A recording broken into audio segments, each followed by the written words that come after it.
Okay, let's drive this in the evening. Not too many cars, automatic in sport, and in fact I'll try the adaptive suspension instead of sport plus. So I guess it's gonna turn into adaptive, or in sport if it's adaptively enough. So high revving this car.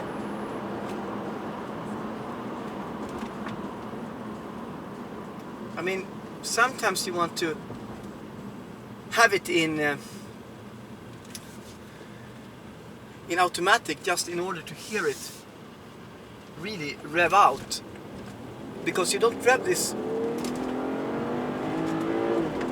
far with in automatic or in manual. You don't think it revs this high.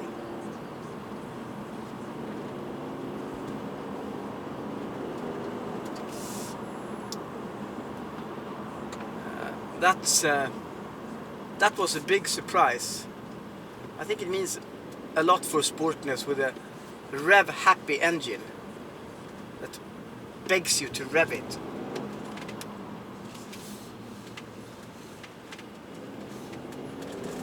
The pedals are so comfortable, so you have a difficult time not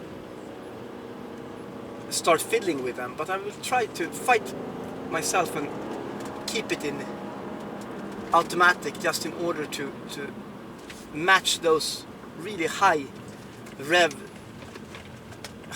red line, and let the automatic gearbox do that for me.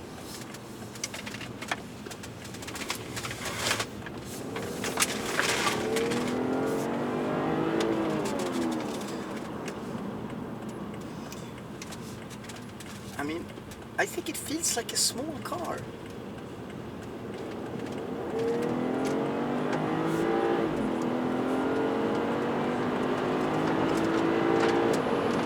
(6,800 RPM). You have those little farting types,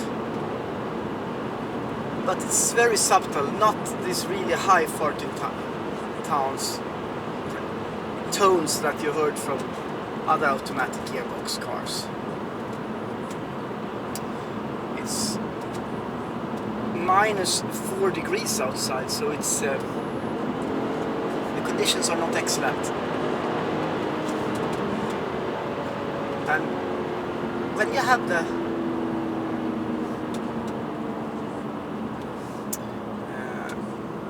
automatic in sport, it really stays at high RPMs all the time.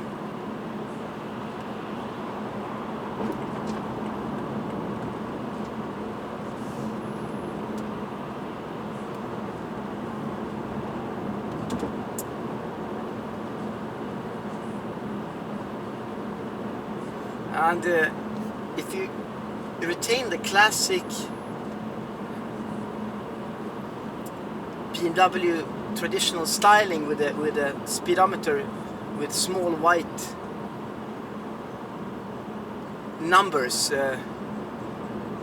12 o'clock is 160-170 kilometers per hour. Kind of almost like the good old M3 3.2 321 horsepower E36 times, where their speedometer was maxed out at 280 kilometers per hour. It did 280 on 5th gear. I just need to...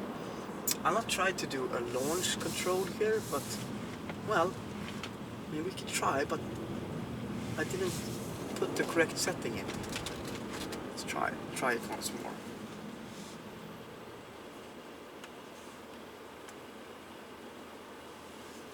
Automatic in sport. Yes, launch control.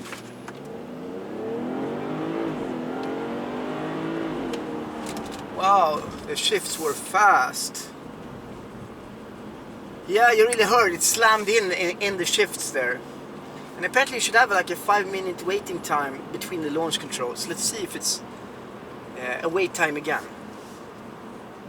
So probably the launch control will not work this time. We'll try it out. Works!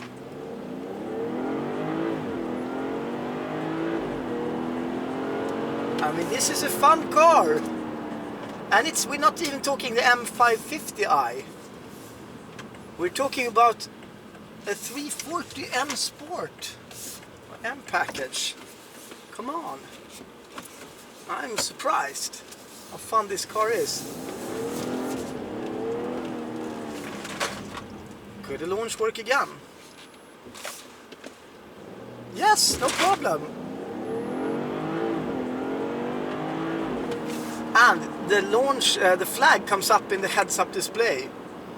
But it's stated in the manual that an experienced driver could get an even better time when you disconnect the ESC completely. Well, we can try it.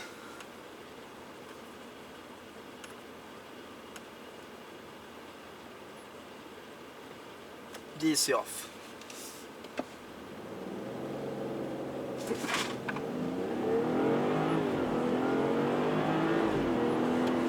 I'm not sure if the shifts are as fast as during launch control. I don't think so, but the start felt a little bit faster actually.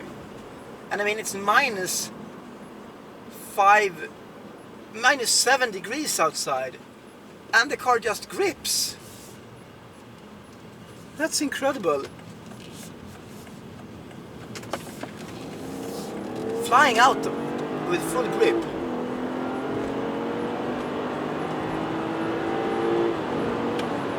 The car is high revving.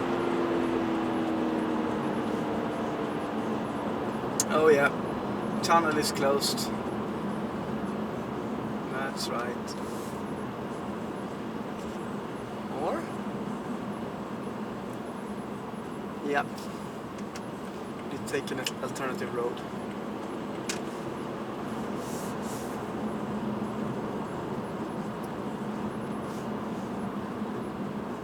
In automatic gearbox, I mean, I could try to get it to rev it as high in manual mode,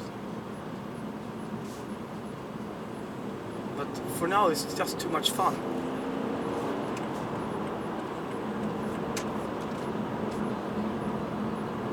Red, green.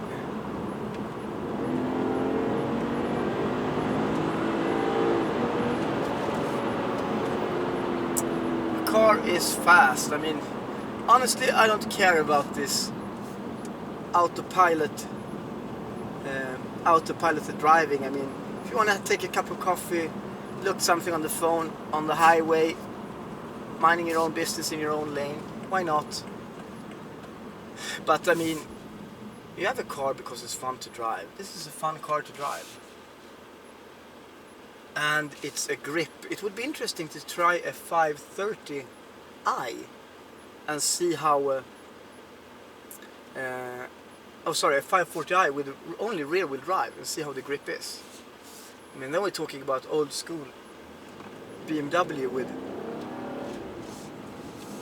and able to lose the rear.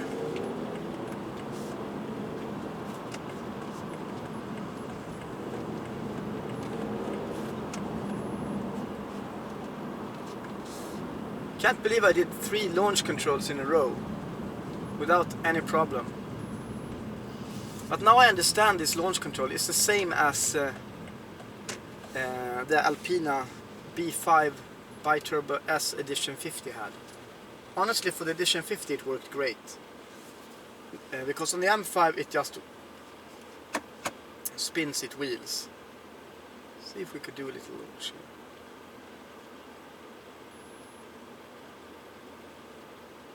It's so funny when I see the Grand Tour and Clarkson say, you cannot sit and wait and do it.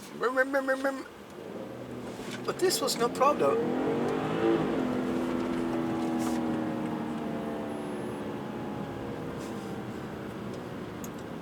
I mean, I'm confused. This is a fast launcher at red lights.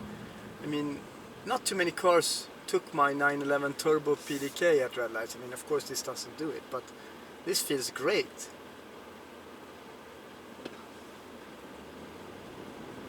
Maybe it's a good idea to do a launch control at every second red light or something.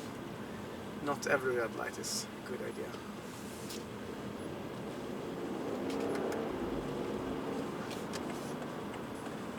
And I forgot to have the adaptive suspension.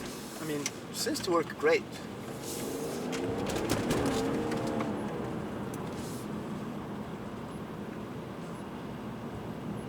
I mean, you forget about it. The comfort is... it's great. It's great to be as funny as this car is. Now, I put on the fan to auto. I raised it. I forgot it. The fan was active. My apologies.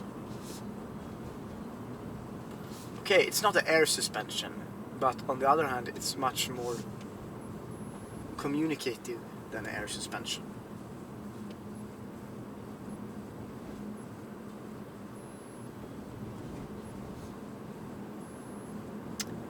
But on the other hand, it's kind of, I mean, how can you have a launch control on a four-wheel drive car that not have ESP completely disabled?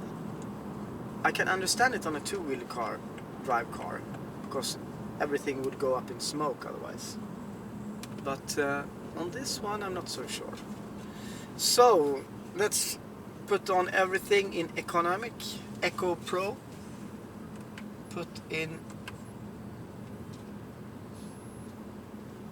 speed limit and driver assist. Oh, of course I shouldn't take off the seatbelts, sorry. Maybe even I could take this camera. No, I couldn't.